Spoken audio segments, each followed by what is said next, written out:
Why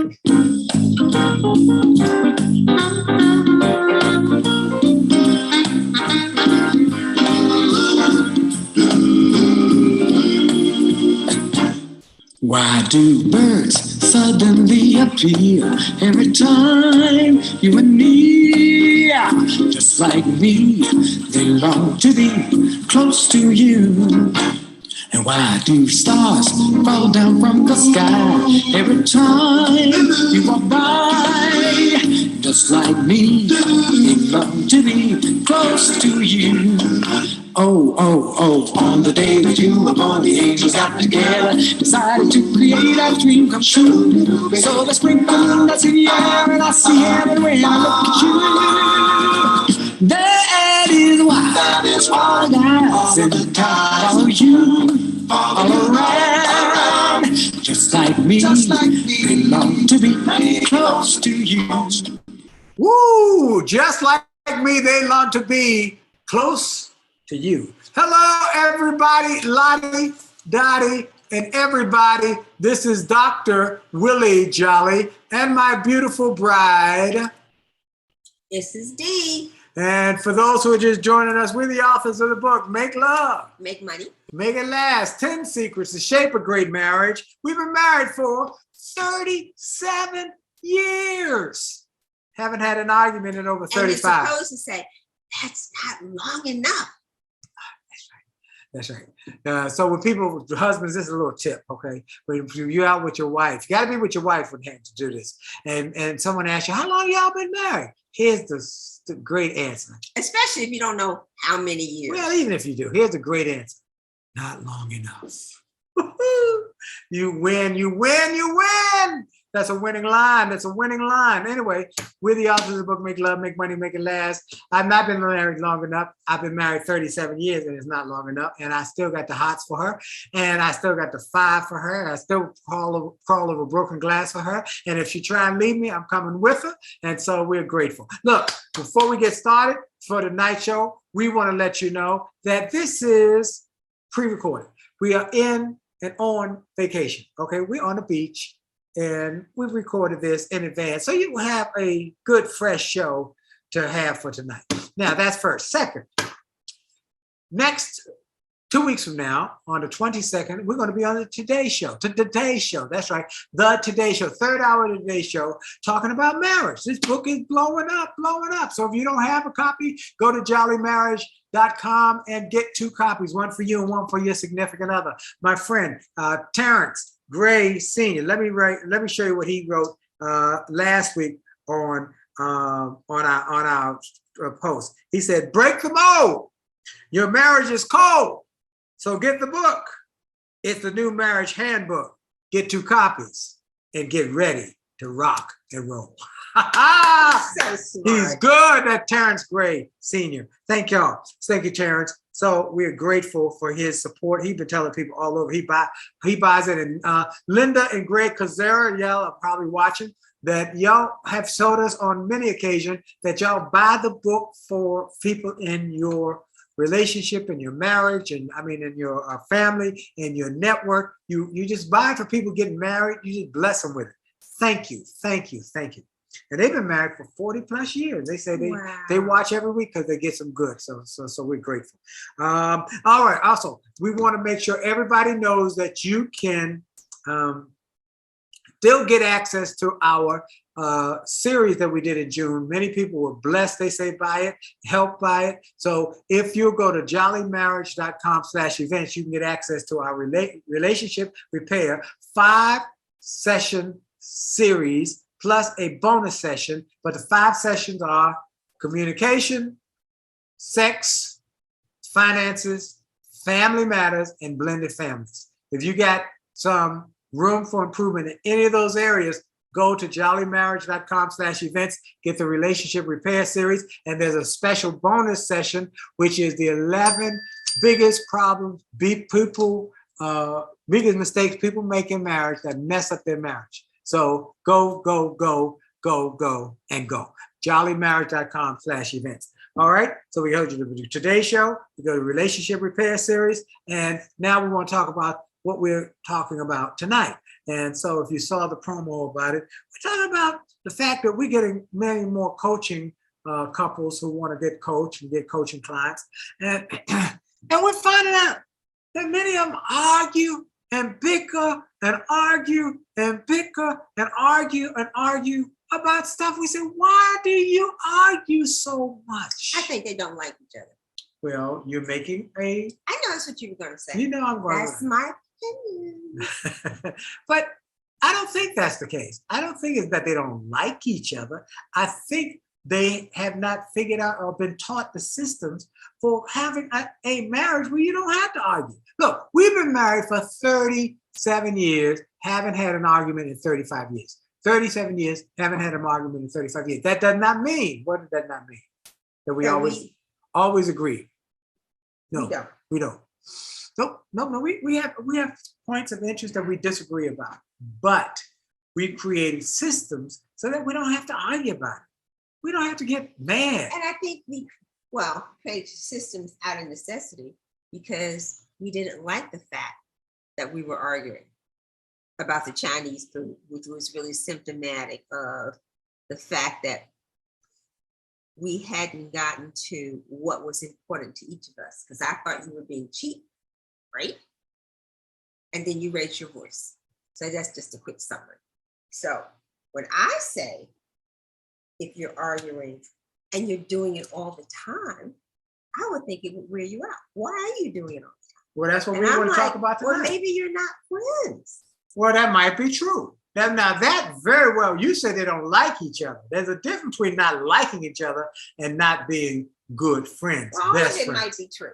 All right, so you like that one. That's why you're saying, okay, you accept that. I was on a TV show. I was being interviewed by a lady, and she said, "What's the biggest secret to having a long and successful marriage? What's the biggest secret?"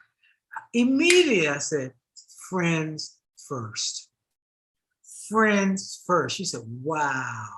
So if you're friends, it would suggest that you like being around each other, or you like what the other person says or how the other person makes you feel. Right. That's right. So friends first. That's okay. So let's get back to the topic. All right. So why do people bicker all the time? Now we had a couple that we wrote about in the book as we were preparing to write the book. This is years ago. They wanted to have time with us. They invited us to dinner. They said they all argued all the time. And we got to the restaurant. We sat down. I think the husband came first. And the wife came shortly thereafter. And it wasn't 5 minutes, was it? It wasn't 5 or 6 minutes, 10 minutes before they found something to argue about. It's a bad habit. And they just started arguing. I said, whoa, what's up with that? And they just kept going at it until somebody talked about sex. Boop. Everything changed when they started talking about sex. And their relationship was built on nothing but good. It was not exciting. It was sex. not. It's not enough to keep them together because they're divorced. They are divorced. The sex wasn't enough to keep them together. We told them the sex is not enough to keep you together, but that's all they focused. When they got lovey-dovey and talking about sex, they were just, the dinner was basically over. They wanted to get home and have sex. We said, but y'all are still arguing. Well, after the sex was over, they couldn't be in bed 24/7. And after sex was over, they back to arguing, bickering, and it didn't last. They couldn't You sustain talk it. about something that you wrote about in a book several years ago. You know, you're dealing with that in helping a couple now. Yeah. They argue about little things, Just which is argue why about I little said, stuff. you know, maybe they don't like it. And you're like, it's probably not so.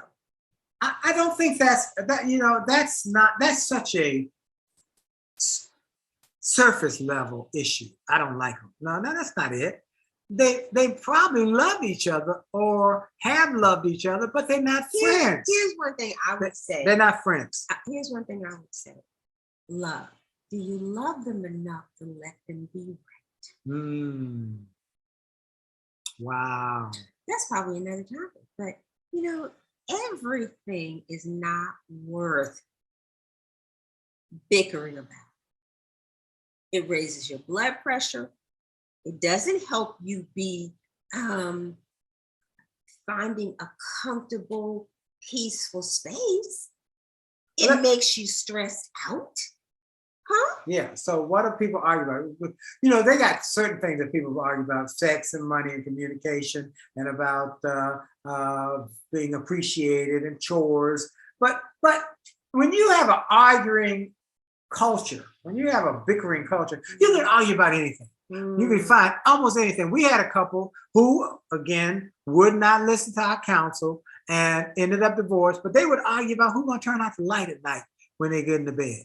They had a big argument about it. Who when you're talking, when we were having lunch with them, I would say something, Dee be talking, and she tapped me, I tap her on the arm, and I didn't eject. And then she tapped me on the arm and she didn't eject. They said, that blows our mind. Y'all just talk over each other and kind of, when one jumps in, the other one stops. And if you did that we did that to each other, that'd be a big argument. Really? Really? You see, well, they were married. I was like, if you're in a relationship. I don't think they were married at that point. They were not married. They were, we told them that y'all got to get over this arguing stuff, and it didn't work. Because one of them wanted to be in, both of them wanted to be in charge. Both wanted to be in charge. But they at the did same get time. married, and then it didn't work. Yeah, because they both were arguing all the time. They didn't want to be in charge. Nobody could come to a meeting of the mind. We're going to give you a couple of the recommendations. Give them a couple of the recommendations for Why don't you do that since you're already talking? All right, here's a couple of things we found. I decided I'll be first.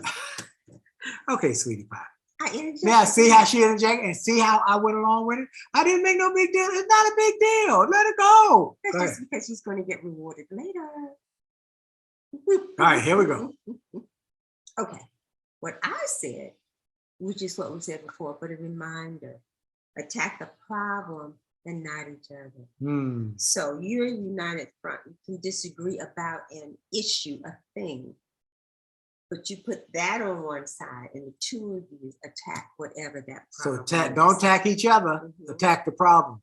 That will allow the arguing to be, stopped. Yeah. And you know what? And you have to learn how to do that. Yeah. So when that spirit rises up, wait, I'm annoyed. You need to stop and think, is this a problem? Why am I upset? And that this is a situation that we both can resolve together. So here's a tip that I want to give you. She gave you one, attack the problem, not each other. Here's one.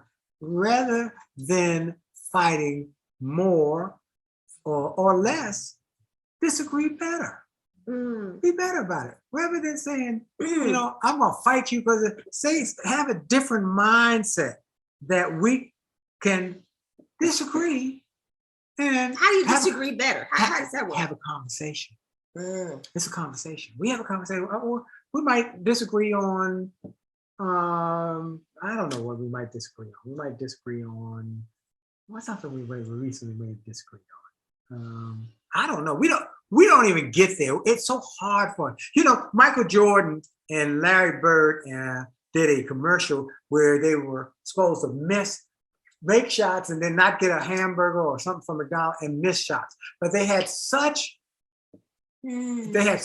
practice, habit of making the shot in the form that they couldn't miss on purpose. Isn't that something? And so that's how we are with this argument. I can't think of a point where we argued about something. We haven't argued in 35 years. So we might disagree about something. Okay, let's go with the next one. Let's go with this disagree better. Disagree better. Conversation. How you have a conversation. I made up the word conversate. I didn't make it up, but I do.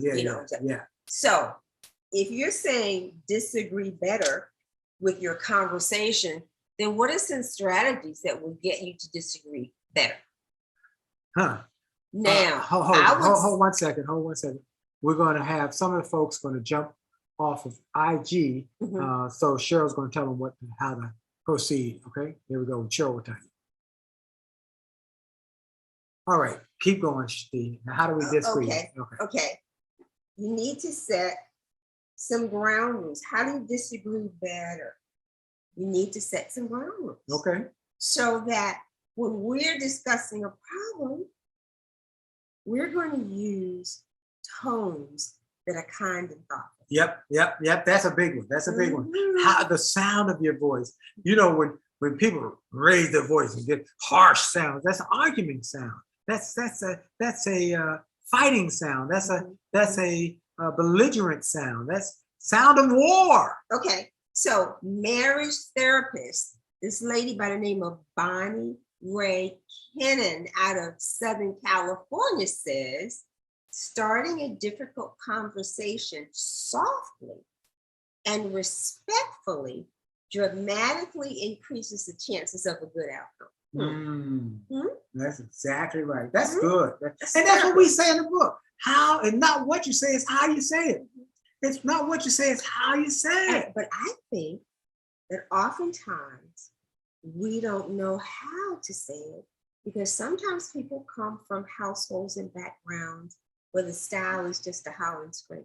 So you have to want, with these ideas, you have to want it to work. So it requires work in terms of changing your behavior. Like when you say soft tones and not aggressive, the word came up, finesse. How about that? Is that a cool word? In some circles, the word finesse can be used, can say slang. But finesse is using words to persuade. On the negative side, you can get it's manipulation. But on the positive side, to persuade somebody. So you don't persuade people by howling and screaming. That's intimidation. You want somebody to accept your way of thinking or to go along with it willingly, which means you have to persuade them. You have to use charm. And some people don't have a clue as to what charm and persuasion is. That's all I'm going to say about that. Okay? Absolutely. Okay, go ahead. You got one? Go ahead. I got one. Is that when you are thinking about it, now, why don't y'all sit down and say, you know, we argue a lot. Now, let me ask you a question. Do you want to keep arguing or you want to find a way to stop arguing? Now, an idiot would say, well, it's not working for me. It is not getting me what I want. Maybe we should come up with another plan. So here's what one of the things I recommend you do is that you sit down for a few minutes and say, let's look over the arguments we've had over the last week, 2 weeks, month. What are the patterns? What patterns do we see that keep happening? You want to do something one way, I want to do something another way, and we get into this. And then before you know it, somebody says, maybe we should break some of the patterns. Maybe we shouldn't bring up past issues. Maybe we shouldn't bring up things that are not directly impacted by this. Not what you did last week, what you said, my mama, what you said about my mama. Those are patterns. When you call people out their name, patterns. When you raise your voice, patterns. So that's eliminate the patterns. So the next is you really have to be thoughtful. This is hard work. It's hard work. So along with that, it would be, I would say, no name calling. Ever. Never call somebody out of their name. Right. If their name is Sam, they'll say, you know, you jacked up. No. You jacked up joker, you? No, you don't want to do that. Okay. So another one is find some area of agreement, something agreeable. Okay, before I know, okay, here's one. Let's take this one. You argue about where we're going to spend holiday. Okay, you don't want to go to your in-laws because they're going on your nerves, and so you don't want to do that. Okay, let's find something agreement. We know we want to have a great celebration. Correct? Agreed. Okay, and in order to have a great celebration, we want to be together and we want to be happy. Okay, great. Why don't we come up with some other options? Now, you want to go with your parents, or this year I want to go with my parents, or vice versa. Let's maybe take a few days on our own before we go to visit them for our time. Or maybe going on vacation with people and your in-laws. And one child says, I don't want to do that. I want some time with us. Go a few days early for you. And then let them join us on the back end. So you're saying find a way to compromise. Something, it doesn't have to be. Find some agreement, something of agreement before. It doesn't have to be 100% one person's way. That's right. That there can be a compromise. Yep. And you have to work at thinking outside the box for compromise. And John Gottman said something you said, be gentle with each other. That really is a big deal. How do you, John Gottman, by the way, is a marriage therapist, well-known marriage therapist. He said, be gentle with each other. What we say is be kind to each other, sweet talk each other. We tell our people in the book, sweet talk each other. And look, everybody should have the book. And if you can't afford the book, at least go get the free chapter we give on communication. But we hope everybody can afford the book because the book will help you stay married, and a lot cheaper than a divorce lawyer. It's a lot cheaper than the stress of a marriage counselor, even though we recommend marriage counseling for many people. But talk with the book. It's 2 books for $40. What can you do? We give you one $27.95 and 2 books for $40. What good deal? Okay, let's go to the next one. I want them to understand how important we want people to get this together. We want to thank Delator McNeil, by the way. I want to thank Delator McNeil for calling us saying the audiobook was awesome. He talks about Dee's voice. So if you don't want to and he's the one that came up with the title for the book, Make Love, Make Money, Make It Last. Thank you, Delator, because he's in an exciting relationship. Okay. All right. Okay. How do you calm yourself? Okay. You're upset. And we're saying, okay, we want y'all to throw the problem on the other side. You want to figure out a way that you can talk about it. You're like, I can't deal with that. I'm pissed off. So the word self-soothing, not my word, but that was a terminology used by this lady named Amy Kipp, K-I-P-P, who is a family and couples therapist out of San Antonio, Texas, which said, use some self-soothing techniques. If you're upset, you know you need to have a conversation. What is some self-soothing? I said, oh, I like that. I like that too. And gave some examples that we can use. Say, picture in your mind the voice or the face of somebody you love who is saying kind, thoughtful things to you. Again, it requires self-discipline that you've got to stop. Okay, I've got to have an uncomfortable conversation with my spouse. I want to holler and scream and wring their neck. That's not going to end well. That's not going to end well. So I need to stop, calm myself down. So self-soothing technique, stop and visualize somebody that you love who's saying kind things to you to help to calm you down the sound of your voice. Practice self-kindness. Do you have phrases? I have phrases. Mr. Speaker. You got phrases. Mr. Who? Speaker. You give them some of those phrases that are calming and encouraging. I am blessed and highly favored. I'm blessed and highly favored. All is well. All is well. I am blessed and highly favored. I'm calm. I am blessed. I'm grateful. It's all good. It's all working together for good. Just stay calm. It will all work together for my good. Yep. That's a good phrase. Okay. Also, this Amy Kipp said, sit with your pet. Well, we don't have a pet. We don't have a pet. If I had goldfish, that probably wouldn't do any good either. But just sit with it. Because she used to have a dog till she married I me. had all kinds of animals before him. Once I got him, I had no space, no time. No, I couldn't have any pets with him. But soothing, and pets are good for people who live alone. Yeah. It's the love and it's nurturing. Okay, so that's important. And visualize your favorite place and see yourself there, sitting on the beach, right? Right? And what we call these, by the way, folks, is pattern interrupts. When you feel like you're about to get angry, about to explode, pattern interrupts. These are things that will break the pattern. Go. Remember, what are the patterns that you've discovered that help you or create, not help you, but create these arguments? Break the pattern. Interrupt the pattern. Count to 10. We're not saying it's easy. No, it's not easy. You could do one little thing. Just decide one. it can be so overwhelming. There's a great book called Atomic Habits by James Clear. Is that right? Clear by James Clear. And it said just the smallest little thing to get started. So if you say, you know what?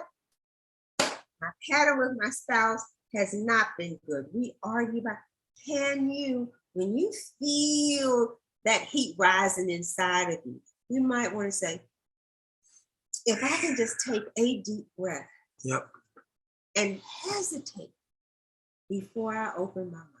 Yeah. We do that. We make a point to not speak while you're angry. Okay. And everybody gets angry. Anger is an emotion. Now we don't get angry. I think we're so far along. I don't think we got angry at each other. And I can say, you know what? You are driving me crazy. And because you're driving me crazy in this moment, I'm going to my office and don't follow me. And what do I do? That's the kind of conversations that you follow me. And then I follow her right into the office and I start kissing on her. You make me laugh. You make me laugh. So we have a very loving, kind relationship, and that's the thing I would want for so many other people. Yeah. So what last couple of things I want to talk about that will help you in this is really talk about what are the real issues. Because see, sometimes you argue about stuff, look underneath the argument and find out the real issue is not that they didn't clean up the house or that they didn't help you with the chores. The real issue is that you feel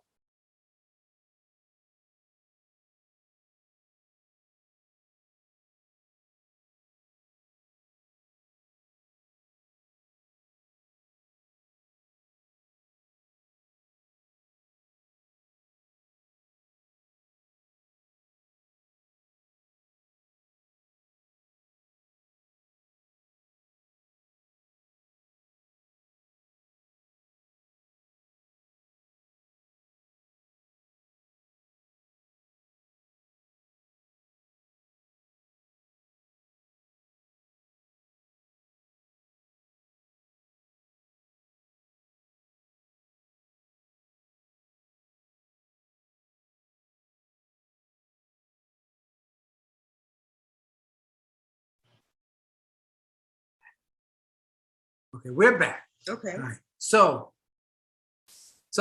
what do you do then? What do you do when there's this underlying issue, an underlying issue that has impacted? So the underlying issue is something that is festering. Festering. That's the right word, baby. Okay. Festering has been festering underneath, and the arguments are on top of that. Everything's an argument. I feel undervalued. I feel not appreciated. I feel you don't really care. I feel you don't talk to me enough. So you must talk about that. Go back to those 5 love languages.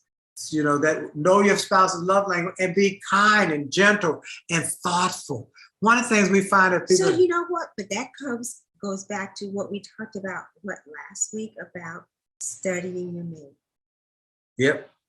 Yep. Studying your mate and take time to study your mate. Take time to think about it. That makes a world of difference, folks. So you can't study your mate if you don't also ask questions. That's right. That's right. Because what you might perceive as they did this, which meant that they're doing that might mean something completely different. And so I think that it is certainly easier to communicate with somebody who will ask questions in a kind, thoughtful, loving manner. Yeah. Who doesn't want to be around somebody who's sweet and kind and thoughtful? Right. Right. And that's something that is a learnable. That's right. Skill. So you can learn all that. So look, our time is just about up. We want to thank you. As we said, we're on vacation. If you got questions and issues or comments or thoughts, send us an email, info@williejolly.com, info@williejolly.com. Also remember that the Relationship Repair series is now available with these issues we've covered: communication, sex, finances, family matters, and blended families. And a special with that, you get a bonus session, which are the 11 biggest mistakes people make in relationships and how to fix them. It's available at jolleymarriage.com/events. jolleymarriage.com/events. Everybody should go. If you got one of those issues you want to improve in your relationship, whether it's sex, money, communication, family matters, or blended families, or the 11 issues, that break up marriages and break up relationships, go get the whole package and then watch it at your convenience. And last but not least, we want to encourage people to go to Jolley Marriage, get the book, and then watch us on August 22nd, third hour of the Today Show. We'll be special guests on the Today Show. All right, in New York City. Our time is up. I want to thank you for yours. This is Dr. Willie Jolley. And this is Taylor-Jolley. Authors of the book, Make Love, Make Money, Make It Last. And it's time for us to go. Jolley out. God bless you. Bye-bye.